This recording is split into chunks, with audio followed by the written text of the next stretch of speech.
And turning to our weather now here across southwest Florida. If you are craving some cooler temperatures, here they come. All following a cold front that came through midday into the mid-afternoon hours. Well, now that front is off toward our south, taking with it most of that wet weather. But hey, at least we all picked up a little bit of something in the rain gauge, much needed rain at that.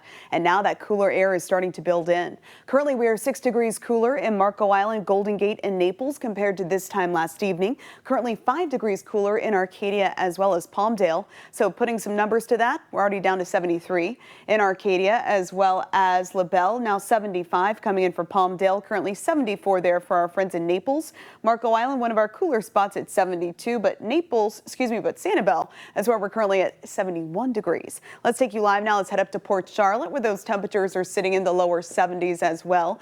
Traffic flowing along smoothly here down US 41 tonight.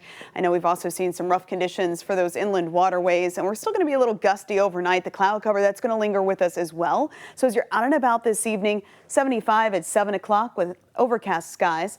10 o'clock temperatures around 69 or so. Winds out of the northeast around 9 miles per hour. And we'll kick off tomorrow morning. Breezy conditions at times. Winds out of the northeast 10 to 15 miles per hour with higher wind gusts expected. But your morning temperatures will be a lot cooler. Most of us starting off with lows in the 50s. So overall, the entire work week will be on the cooler side following this frontal boundary.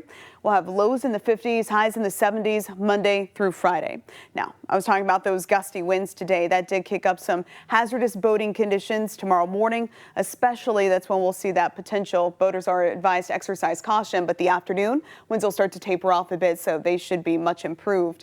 Overall, radar expected to stay mainly dry as we take you through the work week. Tomorrow, I do have a 10% chance of rain in the forecast simply because we could see a passing sprinkle or two with those low clouds lingering.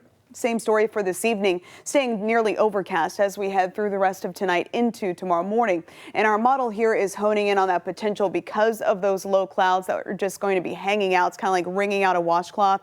It's going to take at least 24 hours for the atmosphere to fully start to dry out.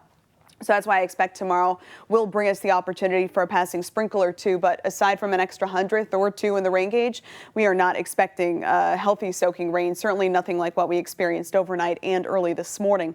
So isolated shower for tomorrow, not out of the question. Otherwise, we'll kick off your Wednesday morning, staying mostly cloudy, then gradually throughout the day on Wednesday. That's when that drier air will start to filter in. And by Wednesday afternoon, it should be a lot sunnier and temperatures will also be a bit warmer because of it.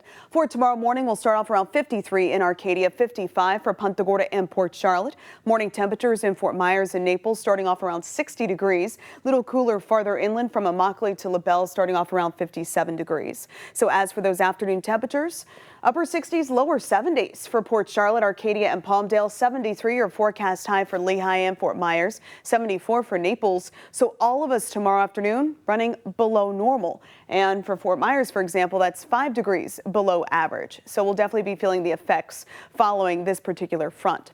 As for our boaters, we'll see winds out of the northeast around 20 knots in the morning, tapering to 10 knots for the afternoon. Gulf seas 4 to 6 feet with choppy conditions still expected on those inland waterways and bays, but improvements are forecast as we head into your Wednesday. Gradually clearing out that cloud cover, expecting lots of sunshine by Thursday and Friday. Our next frontal boundary moves through on Sunday, reinforcing some cooler temperatures.